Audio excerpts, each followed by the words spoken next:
¿Qué es el psicoanálisis? ¿Qué es una pulsión? I started my professional activity as a neurologist. Sur le mot d'esprit, qu'est-ce qu'il dit d'autre? My name? Sigmund Freud. De Jacques Alain Miller llamado Los signos del goce, Silet. Et comme ça, parenthèse, comme ça. Cuando los seres humanos son despertados comparten el mismo mundo, pero que cuando duermen cada uno tiene el suyo.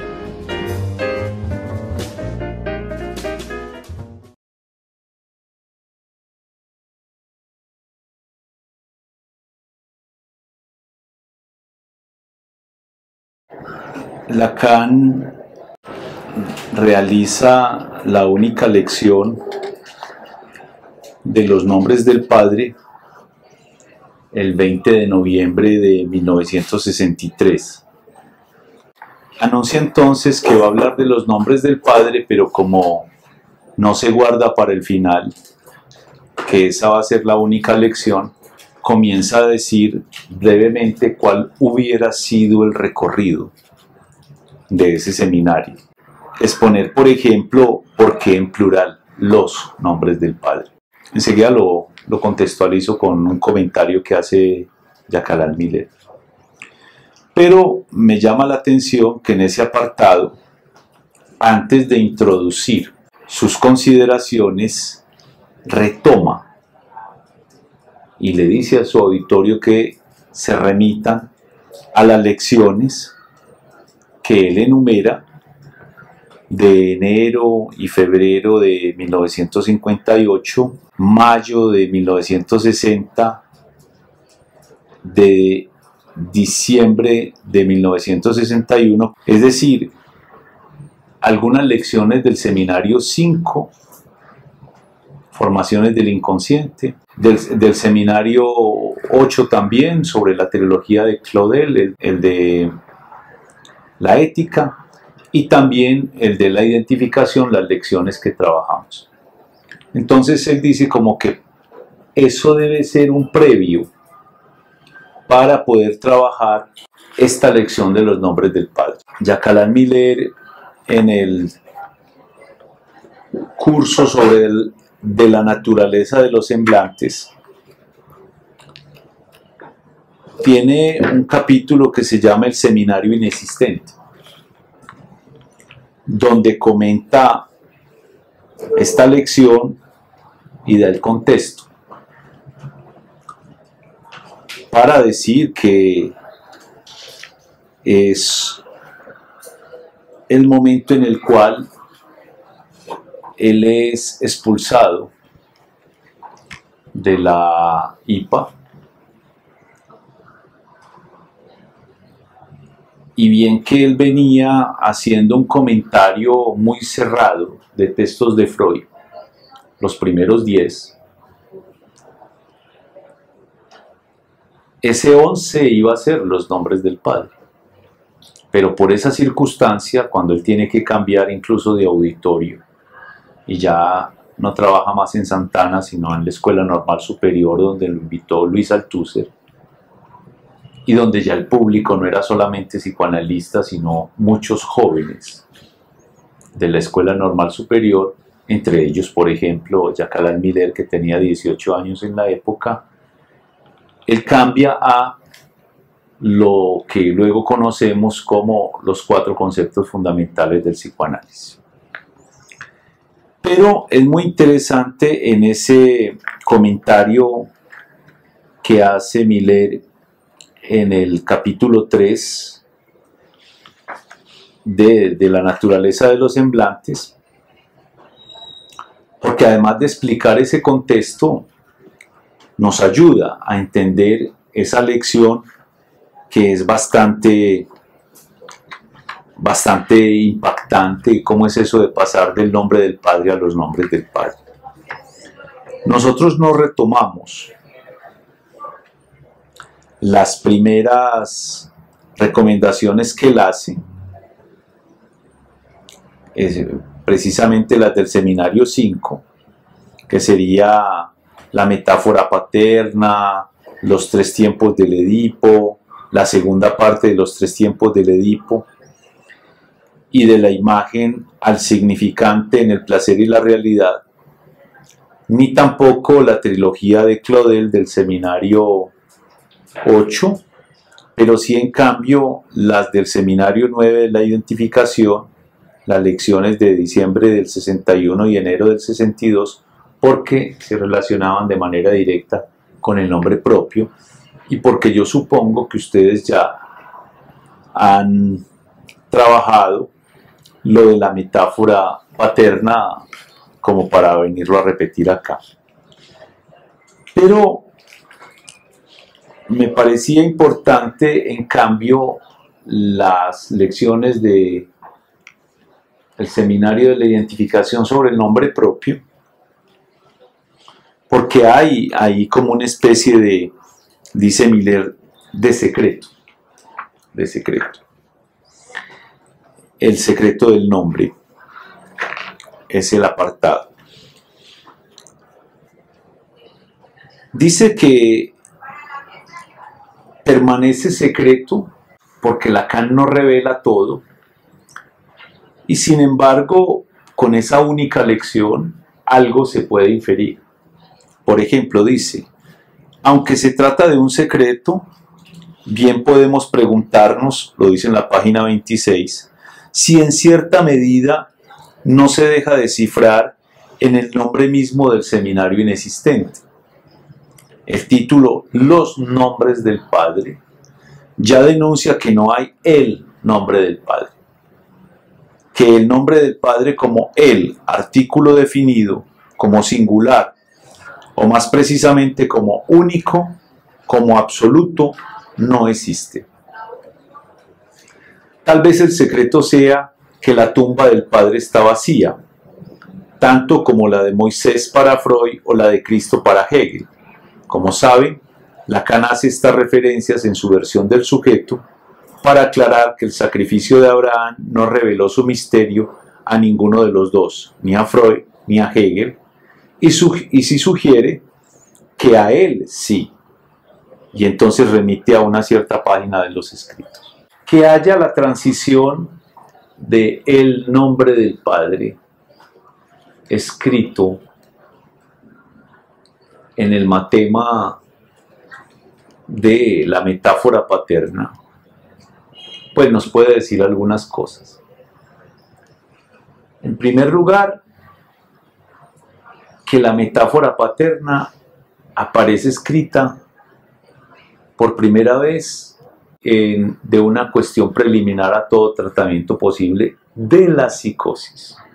Está hablando de la psicosis, que él avanza la metáfora paterna que designaría la neurosis. En ese punto todavía trata la psicosis un poco de manera deficitaria, en el sentido de aquella que le falta, por ejemplo, el nombre del Padre porque está forcluido. Pero luego se avanza hacia la trilogía de Claudel, que es el rehén, el pan duro y el padre humillado, sobre todo el padre humillado. Son las tres obras de Claudel. Y es curioso lo del padre humillado porque es el padre caído. Entonces ahí ya tenemos una marca. Seminario 5, 6, el Padre es único, el Padre es absoluto, el Padre es singular, es el nombre del Padre. Pero ya en el Seminario 8 aparece caído. Bien que él ya había anunciado eso desde el texto de la familia, diciendo que había una declinación del Padre, pero ahí lo desarrolla un poco más. Entonces aparece en Miller una interpretación, y es que siempre que se toca el Padre, algo pasa, y que fue porque Lacan precisamente iba a tocar el nombre del Padre en esa pluralización, que algo pasó, digamos, que hizo que finalmente ese seminario no pudiera darse lugar. Entonces dice, porque ese secreto no se puede revelar, dice Lacan, y porque me impidieron revelarlo, y porque no quise hacerlo, es decir, como si fuese las razones del caldero. Ustedes saben el chiste de Freud, donde alguien le reclama al otro el caldero y dice, en primer lugar nunca me lo prestaste, en segundo lugar estaba agujereado y en tercer lugar te lo devolví completamente intacto, que son como razones contradictorias, pero es porque allí están escondiendo un secreto, el secreto del nombre, dice Miller, y que ya había hecho una alusión a esto de que tal vez el secreto es que no había un cadáver en la tumba de Moisés, que es el trabajo que hace Freud en Moisés y la religión monoteísta, para mostrar que había dos Moisés y que no fue el mismo que salió de Egipto al que se encontró la zarza ardiente. Y estas referencias tienen toda su pertinencia porque Lacan va a hablar de ellas en esa única lección. O, por ejemplo, la necesidad de que no hubiese un cadáver en la tumba de Cristo, porque eso querría decir que no resucitó. Entonces, eso es lo del lugar vacío. Lo del lugar vacío, allí donde pensábamos el uno, el absoluto, el único, el más singular, el nombre del Padre. Ya hay una sospecha. El Padre caído de Claudel y el lugar vacío en ese lugar. El vacío en ese lugar. Ahora bien, hay un paso entonces de lo uno a lo múltiple. Y dice Miller, al mismo tiempo donde la metáfora completa, la metáfora paterna, se realiza, encontramos esa otra que reemplaza el nombre del Padre en singular por los nombres del Padre. ¿Cómo interpretar ese pasaje del singular al plural? En primer lugar, sosteniendo que habría más de uno.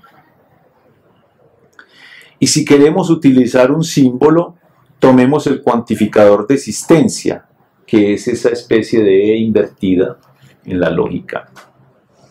Y significa, existe al menos uno,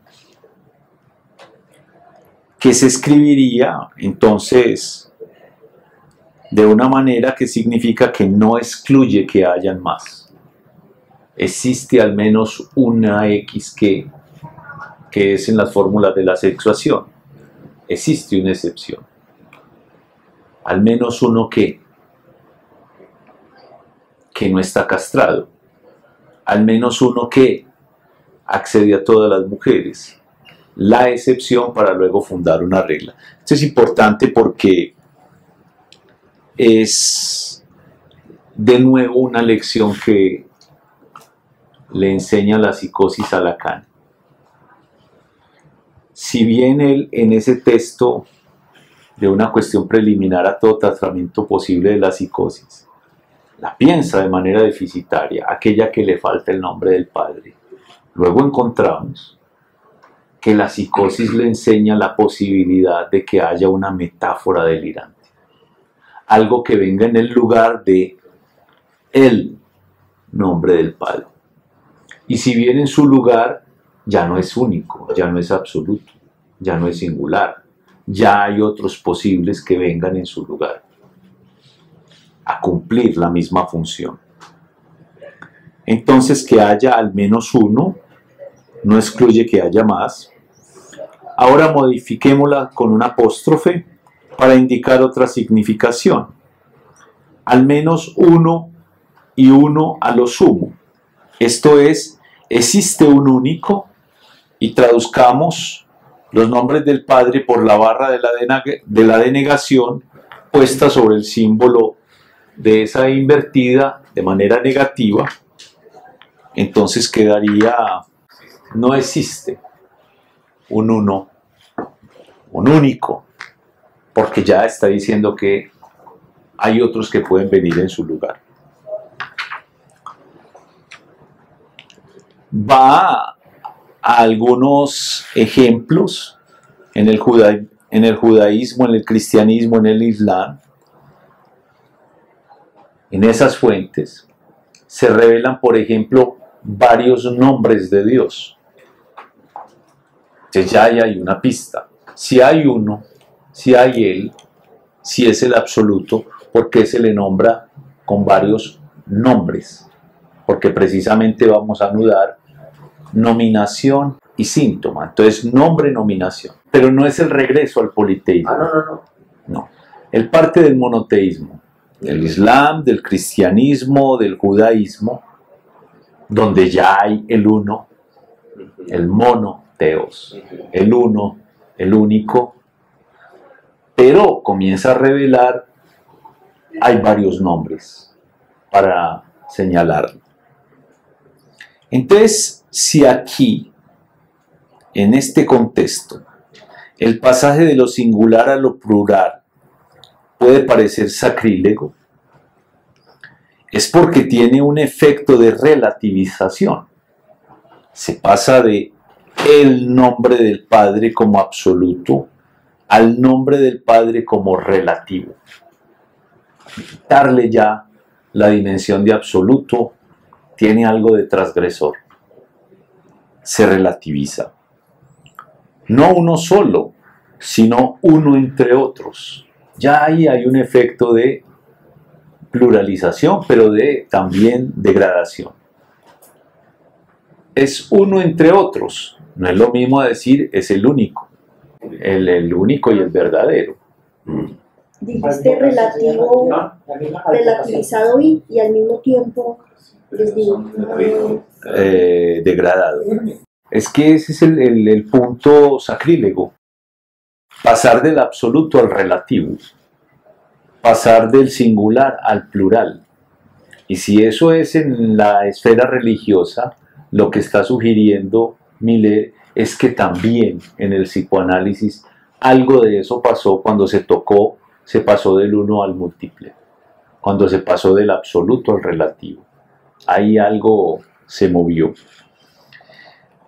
Incluso podría ocurrir, ¿cómo interpretarlo de otro modo? Que el nombre del Padre solo sea el nombre de una función,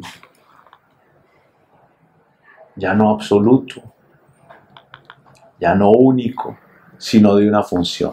Una función, ustedes saben que se compone en matemáticas de una constante y una variable.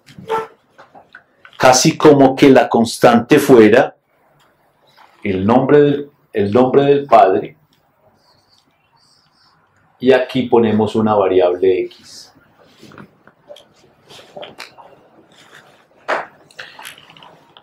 Donde la X, entre paréntesis, designa la variable e interroga en cada caso clínico sobre lo que desempeña el papel del nombre del Padre para ese sujeto. Esa X.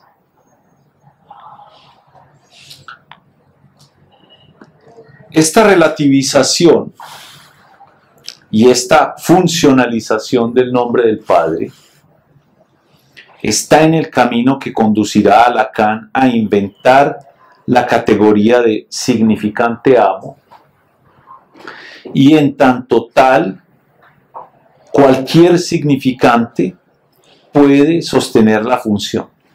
O sea, si el significante amo puede intercambiarse por el nombre del Padre, ya no es tan único. Ya hay muchos otros significantes unarios que pueden cumplir esa función. Incluso el objeto A podría cumplir esa función. O sea, ya hay los puntos de orientación fijos para determinar de manera asegurada la neurosis, la psicosis se relativizan. Podíamos encontrar ya otros nombres que vienen en el lugar del nombre del Padre. Por eso es que después, lo anticipo, podrá decir Lacan, el Padre no es más que un síntoma. Y ahí se nos junta síntoma y nominación. No es más que un síntoma privilegiado del sujeto, pero es un síntoma entre otros. De nuevo, la pluralización. Sí, claro, como un efecto de separación, pero que también un objeto puede llegar a cumplir una función respecto a un X. Puede cambiar. En ese contexto, entonces, pasa del singular al plural, de él a los. Sería como pasar de la religión a la ciencia. La religión, especialmente la cristiana, habla gustosa de Dios como de un Padre, como del Padre con mayúscula por excelencia. Y el nombre del Padre figura en la bendición junto al Hijo y al Espíritu Santo. Por eso Lacan siempre nos recuerda que toma prestado ese concepto de la tradición. O sea, lo tomó de ahí. Persignarse en el nombre del Padre. Y por eso lo llamó el nombre del Padre, que evoca exactamente eso. Revisen, por ejemplo, la página 30 del Atolondra dicho de Tourdy, donde encontrarán a propósito de la psicosis de Schreber la indicación de que el nombre del Padre demuestra ser el responsable según la tradición, una evocación a la tradición. Entonces, la figura del Padre no es un concepto nacido en el psicoanálisis, una figura que éste heredó de la tradición. Y si el plural vale como alusión a la salida de esa tradición maldita, es porque introduce en una lógica del nombre del Padre, donde éste aparece como una función que puede ser sostenida por diversos enunciados que en adelante desempeñan el papel de dicho nombre. Ahí ya se ha relativizado.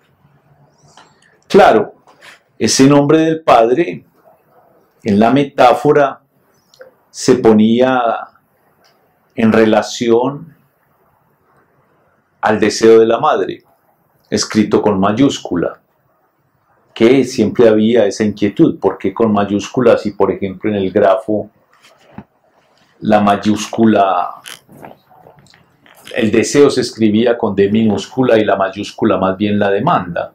Bueno, es porque ahí hay una dimensión de la demanda de la madre. La demanda de la madre llamada ahí deseo. Y es metáfora porque ustedes saben, una metáfora es una cosa que viene en lugar de otro. Y en el nombre, en la metáfora paterna, el nombre del padre está sobre el deseo de la madre. O sea, es metáfora de ese deseo. Entonces, hay el nombre del Padre, pero que no solo puede operar en ausencia del Padre. Por eso no se trata de una especie de familiarismo, que siempre la gente pregunta, bueno, ¿y cuando el Padre está ausente? Entonces, no hay nombre del Padre, si es una función, no depende de la persona del Padre.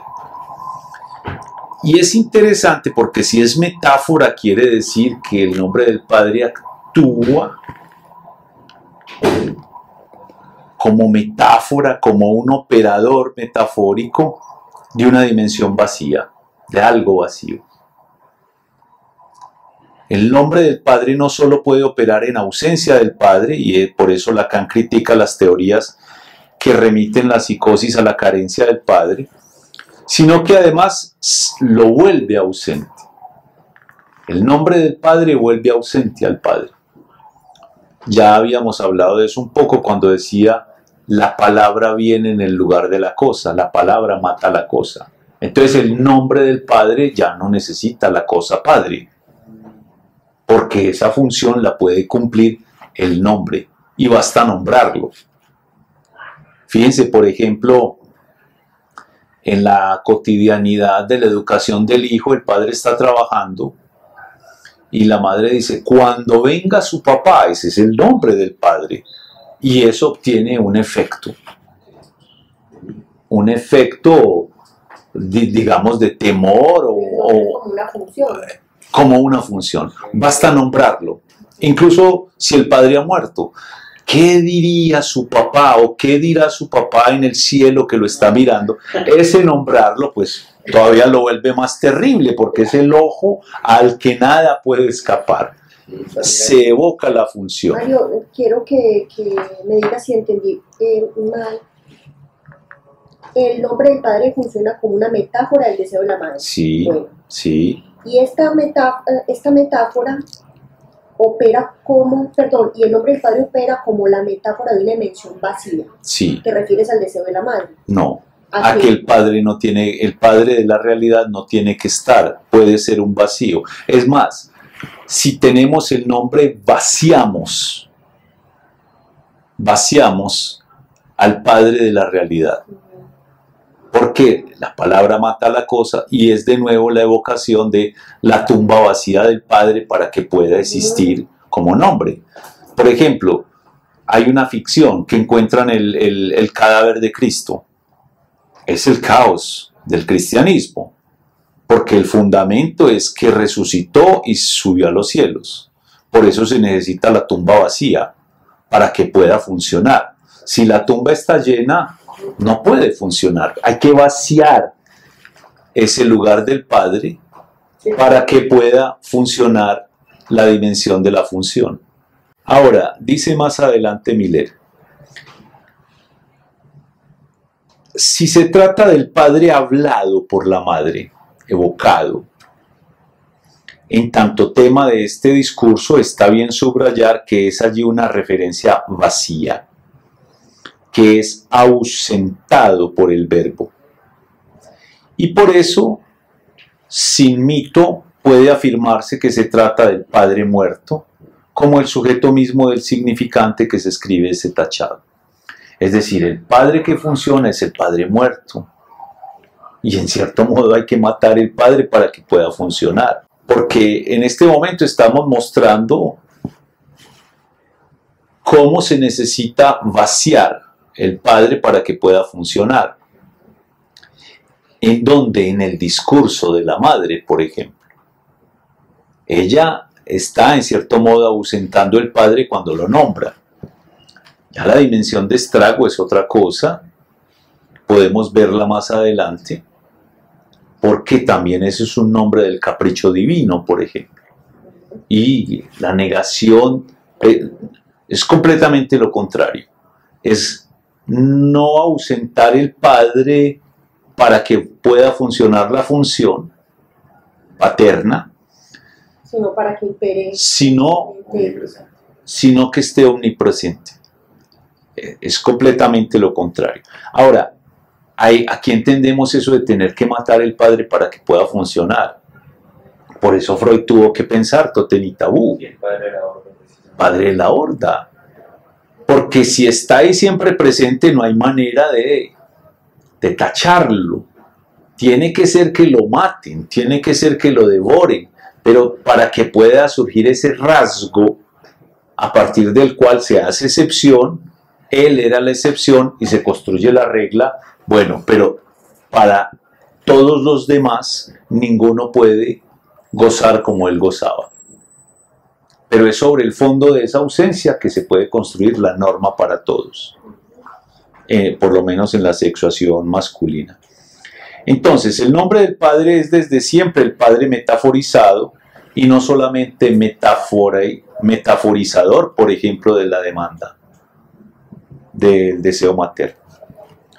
Ahora bien, podemos preguntarnos qué metaforiza, qué se metaforiza en la presencia. Para darle al nombre del Padre en singular su justo lugar en Lacan es necesario unir el Edipo freudiano con el mito de Totem y Tabú. Hay que juntar los dos, a fin de mostrar que lo que allí estaba barrado bajo la forma del deseo de la madre no es otra cosa que la presencia del goce, por eso es tragante. La metáfora paterna entonces en su versión clásica no debe hacer creer que con la metáfora del nombre del Padre, este goce que escribe con mayúscula goce, una G mayúscula en francés sería con una J mayúscula de jouissance, es porque en cierto modo es equivalente deseo de la madre a goce, y por eso el nombre del Padre está allí para metaforizar eso ahí oculto. Entonces, por eso Totem y Tabú es la única manera de poder anular algo de ese goce. Totem y Tabú es más verdadero en la medida en que muestra que pese a esa metáfora, el goce se conserva, pero pasa al piso superior. Porque finalmente termina siendo poner el goce acá y el deseo de la madre ahí. Es decir, trata de barrarlo, pero se le filtra. Luego sigue un pequeño apartado que me interesó muchísimo por el desarrollo que estamos aquí jalonando y que se llama precisamente el nombre propio. Entonces, pasa del nombre del Padre al nombre propio, pero para anunciar por qué lo pluraliza. ¿Y eso qué tiene que ver con el nombre propio? Y bien, el nombre del Padre es también, en otra vertiente, un elemento de la teoría general del nombre propio en lingüística y en lógica matemática. Ya vimos las referencias de Lacan. Y ya vemos por qué Miller dice en lingüística y por qué dice en lógica matemática. Es decir, Russell y el lingüista egiptólogo que mencionamos la clase pasada.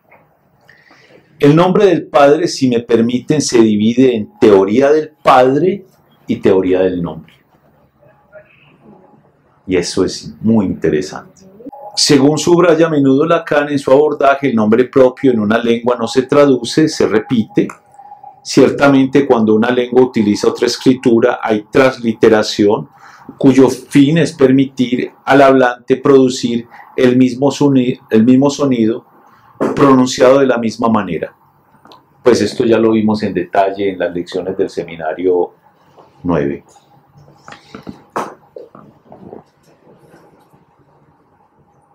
Y es lo que hace, como señalé, el parentesco entre el nombre propio y el matema.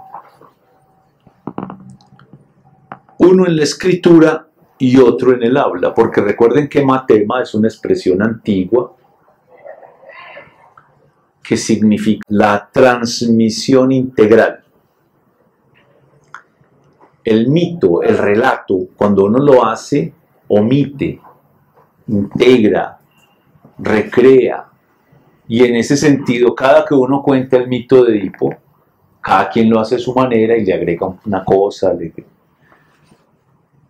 le reduce otra, y por eso Lacan quiso eso, volverlo un matema de tal modo que hiciese una transmisión integral de los elementos esenciales del Edipo. Por eso la metáfora paterna es la escritura del Edipo, y ahí están: nombre del Padre, deseo de la madre, la castración menos fi, que son los elementos esenciales de Edipo. Y con la fórmula ya no hay que volver a contar el relato, sino limitarse al hecho, por ejemplo, de decir por qué el nombre, porque no se trata del personaje de Edipo, que no se trata ni del padre real, ni del padre imaginario, sino del nombre del padre, es decir, el simbólico. Que no es el capricho de la mujer o que sea esto, sino lo que se integra a eso como deseo. Un deseo con una demanda considerable. Y cómo eso tiene por efecto un menos fi, que es la castración. Ahí está escrito y de manera integral. Bueno, de la misma manera que un matema pretende una transmisión integral, el nombre propio, dice Miller, parece que tiene esa función también. Porque se trata de pronunciarlo o en su lengua original, o transliterarlo a nuestra lengua para pronunciarlo de una manera aproximativa, y no se traduce. Es decir, es como algo también de la transmisión integral del nombre propio. Ahí coincide el matema y el nombre propio. Esto va a ser importante porque estamos hablando del rasgo del que partimos en la identificación. Uno en la escritura y otro en el habla dejan percibir lo que sería una transmisión integral. Y es en el habla el nombre propio. En el habla. Entonces, sin embargo, dado que también pertenecen a otra lengua a la que no son, justamente los nombres propios no son propios de la lengua. Porque en otras lenguas también se puede o transliterar o pronunciar. Su pertenencia obliga a algunas inflexiones. Si se quiere hacer de los nombres propios palabras, lo que es dudoso, estos serían en todo caso palabras cuyo significado no es posible indagar, salvo si se las considera como nombres comunes. Ya hemos dicho un poco eso. Y es que no nos preguntamos por su significación, sino por su referencia. Yo podría llamarme, ¿por qué no?, Jacqueline Mounier, que quiere decir molinero en francés. Ya que allí doy vueltas al molino desde hace bastante tiempo, eso es una expresión francesa que habla, por ejemplo, de moulin à parole, que es moler las palabras, como generar y generar palabras, molino de palabras. Y de todas maneras, Mounier y Miller se parecen. En otro lugar dice miles, que los miles es no solamente el número 1000, que ya sería la referencia, sino una raíz de lo militar. Más adelante dice, una palabra donde hay una excisión entre la significación y la referencia. Ahí hay una diferencia. La significación sería el significado que corresponde al significante, pero ese estamos diciendo que es sin sentido. Entonces más bien se trata de un sonido, es decir, una imagen acústica que remite a una referencia. Por ejemplo, tal persona. Remite a, no a un significado, sino a una referencia. A aquel que estamos nombrando con el nombre propio. Eso es muy interesante, porque generalmente la teoría nos dice un significante remite a un significado. Pues el nombre propio es una construcción fónica, no decimos significante porque es sin significado, que remite a una referencia y no al significado de, por ejemplo, la palabra Carlos. Sí, porque no tienen la palabra perro y hacen la onomatopeya, pero para referirse con la onomatopeya al referente, no al significado. Ya después está completamente atrapado del signo lingüístico, donde un significante se amarra a un significado. A mí me parece interesante es porque aquí estamos rompiendo eso. El nombre propio nos está rompiendo la dimensión del signo lingüístico. No remite a un significado, sino a una referencia. Como saben, el nombre propio necesita un tratamiento lógico especial y presenta una dificultad específica en la medida en que resiste la traducción por funciones y argumentos o variables. No se lo presenta fácilmente a partir de la fórmula f de x, una función y una variable, donde un elemento x tiene la propiedad f, porque esa x puede ante todo reemplazarse, mientras que el nombre propio se plantea como insustituible. Y ahí hay una diferencia ya con el nombre del Padre. Sí se puede sustituir el nombre del Padre, pero el nombre propio no. Ahí hay un punto de fijación, porque él señala que por un lado el Padre, por el otro lado el nombre propio. Entonces está comparándolos. Hay uno que se puede sustituir, hay otro que es insustituible. porque recuerden que él nos va a avanzar hacia la letra. Luego recuerda a Bertrand Russell, que dice que el nombre es sobre todo una denotación sobre la referencia, y explica cómo nos referimos, cómo denotamos por el lenguaje y las dificultades que causaron precisamente los nombres propios que no remiten a nada. En ese sentido debía ampliar, cosa que llama la atención, el concepto de nombre propio hasta incluir lo que denomina descripciones definidas, esto es, expresiones hechas con palabras de la lengua que a veces incluyen el nombre propio, como Carlos, el del Atlas TI. Está incluyéndolo, pero no como significado, sino como una referencia. Hubo que esperar hasta 1972 y la invención de Kripke, señalada rápidamente por Lacan, para que se destacara en la lógica matemática misma la función de significante puro del nombre propio. A saber, el nombre propio no es la abreviación de una lista de propiedades. Ahí ya tenemos algo. No es la abreviación de una lista de propiedades. Bueno, sigue otra referencia a los lógicos, pero es para decir que el nombre propio es un designador rígido. Por eso es que se separa del significante. Antes decía, es un significante, no un signo.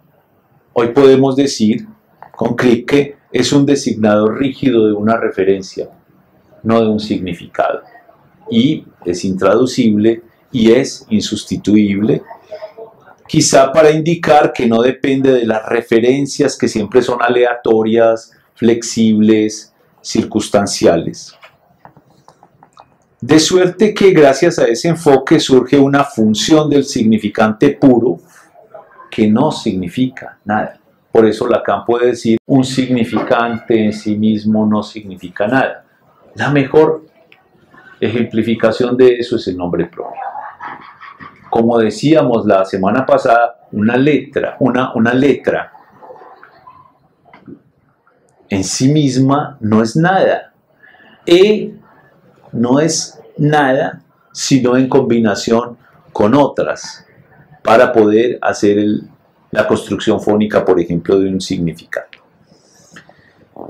Entonces, gracias a ese enfoque surge una función del significante puro que no significa nada, cuya significación, como indica Lacan,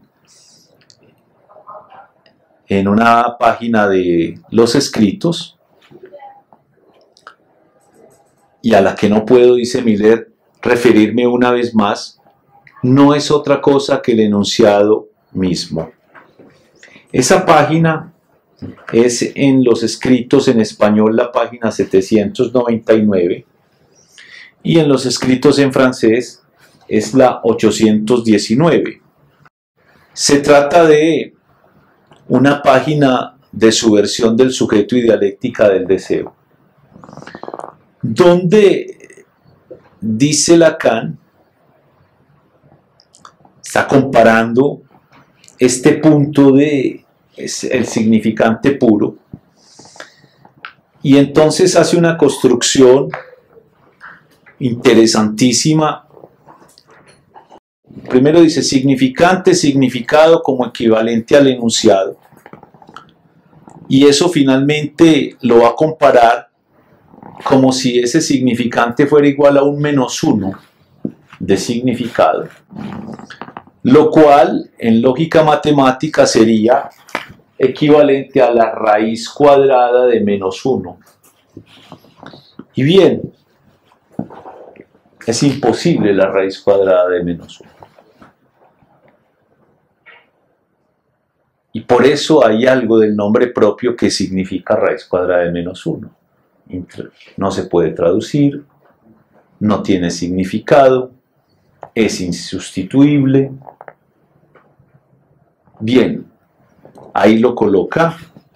Dice, la batería de los significantes en tanto ella es, siendo por sí misma completa, ese significante no puede ser que un rasgo que se trace de su círculo, sin poder ser contado, simbolizable por inherencia, por ejemplo, un -1 respecto al conjunto de significantes, es como tal impronunciable,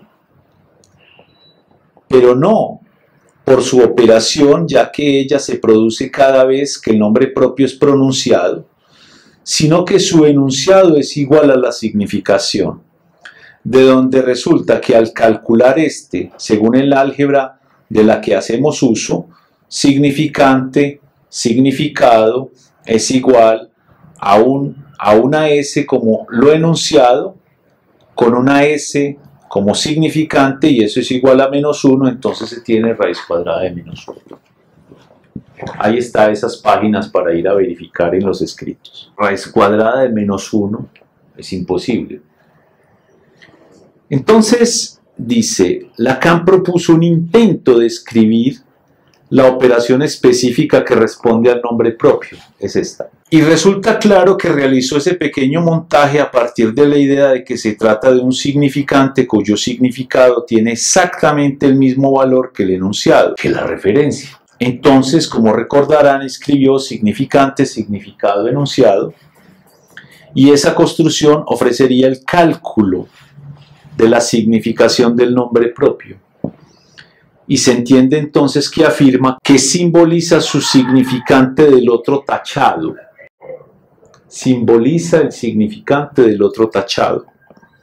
Ese que tendría valor de -1 respecto al tesoro de los significantes. Ese enunciado, nombre propio, tendría el valor de -1 respecto al conjunto de todos los demás significantes. Por eso lo tacha, porque es el que no se puede decir, el que no se puede remitir a un significado, el significante puro en contraste con los otros que se integran, por ejemplo, en una batería significante S1, S2, S3. Este sería un S1. Bueno. El nombre propio es análogo a ese S de A tachado, que estaría fuera de su lengua porque no pertenece a una lengua propia, por eso se pueden las otras también pronunciar. Y esa afinidad llega tan lejos que, como señala Lacan en su versión del sujeto, son por excelencia nombres propios los que vienen a ocupar el lugar que dejó vacío la ausencia, y la ausencia se escribe S de A tachado. Se recurre por excelencia a los nombres propios, a esos semblantes, para tapar lo que falta en los fundamentos, sino del psicoanálisis, al menos del discurso. Entonces, de nuevo, el nombre del padre venía en el lugar de una ausencia. Bueno, el nombre propio viene en el lugar también de una ausencia, de un -1. Y por eso es que cuando en el egiptólogo se encontraba que podía traducir la primera frase, la segunda, la tercera, pero había palabras que no se podían traducir, que no encontraba el significado, se podía deducir, es un nombre propio. En esa ausencia de significado decimos, ahí hay un nombre propio. Esto me parece muy potente. Es muy potente porque la nominación se nos está separando del nombre del Padre en esa función del nombre propio. Es lugar vacío, es decir, es el S de A tachado. El otro está tachado porque le falta un significante, porque se encuentra con un significante al que le falta un significado. Viene en el lugar de una ausencia. Entonces dice, en la página 672 de los escritos, ya acerqué esos dos textos, Lacan escribe que el sujeto solo designa su ser poniendo una barra en todo lo que significa. Por eso puede pensar que su nombre propio, que está separado de toda significación y le permite figurar en una lista sin que se sepa nada de él, de aquí que a partir de listas eventualmente se los convoque a entrevistas para entender qué significa todo eso. Es decir, desprovisto de significado. El nombre propio designa el ser. Designa el ser, desprovisto de significado. Designa ese -1, ese lugar imposible de nombrar, porque está señalando una ausencia. Entonces, página 672 de los escritos. Por eso puede pensar que su nombre propio, que está separado de toda significación y le permite figurar en una lista sin que sepa nada de él, designa su ser. Cuando pasamos una lista de estudiantes, por ejemplo, son significantes sin significado. Y que ahí, es que decir sin significado pone un agujero, pone un menos, pone un vacío. Pero en ese vacío estamos señalando el ser de aquel que nombramos. Esto puede ser muy interesante en la discusión, por ejemplo, de los transexuales que se quieren nombrar su ser de una manera distinta ahora que se han sometido a la operación. Bueno, ¿eso qué efecto tiene? En el cuerpo ya sabemos cuál, pero en lo simbólico. El cambio de nombre. No todo pasa al nuevo nombre. Ahí hay un lugar vacío, hay un -1, un algo que no se puede traducir. No es porque sea más bonito o menos bonito, sino porque designa algo oscuro en él y que tiene que ver con su rasgo. Entonces, el nombre propio, dice Miller en esta página 34, es un significante del otro tachado, que solo puede pronunciarse si se transforma en significante de otro no tachado. El Magister dixit, el maestro dice, es el sostén mismo del saber en posición del amo. Así comenzó la universidad. Si se la refiere como conviene a su florón, a saber, la suma de Santo Tomás, se empieza por hacer las listas de maestros que dijeron. El maestro tal dijo, el maestro tal dijo. Es decir, se sustituye ese tachado por el nombre de tal maestro. Y ese saber en posición de amo es sostenido por su verdad. El significante amo del nombre propio, ese Magister dixit no significa otra cosa que él sabe lo que dice. Y de ese modo tapa, oculta, hace olvidar que el amo personal, el amo como sujeto, tampoco sabía lo que decía. Y esto va a tener después una resonancia impresionante en lo que se llama el sujeto supuesto saber, que también es algo del orden de la suposición, es algo del nombre de el Magister dixit, es la ilusión de que ese sabe algo de, y por allá después Lacan lo va a poner. Termino con esta lectura de este parrafito. ¿Cómo designar su ser? Porque dijimos que ese nombre propio designa el ser, independientemente de los significados, y figurando en una lista que lo diferencia de otros. ¿Cómo designar su ser sin hacerlo por el semblante del nombre propio? ¿Quién es usted? Pone el nombre propio. Designarlo como yo mismo es criticable, aun cuando sea la solución neurótica que Lacan califica de posición sin nombre. ¿Y usted quién es? Yo mismo. Es decir, es como si no tuviera nombre propio. Toda designación por el nombre propio solo designa el ser del sujeto como sujeto muerto o como el padre muerto, puesto que será también el nombre que está sobre su tumba, muerto. Te nombra antes de nacer, te nombra después de nacer. Ahí hay una dimensión donde mientras estás vivo lo llevas, pero te nombra más allá y más acá. O sea, también nombra tu mortificación. Por eso Sade no lo quería. Él no quería que su nombre estuviera en la tumba. Y es que lo que le interesaba a él era el goce, que juzgaba incansable, no el nombre, sino el goce. Ahora bien, es imprescindible que los nombres estén en su lugar sobre las tumbas. De lo contrario, se sigue una patología que, por una parte, fue muy bien destacada en trabajos notables que escuché en Buenos Aires refiriéndose a eso. Pero ¿qué sigue? El nombre de goce.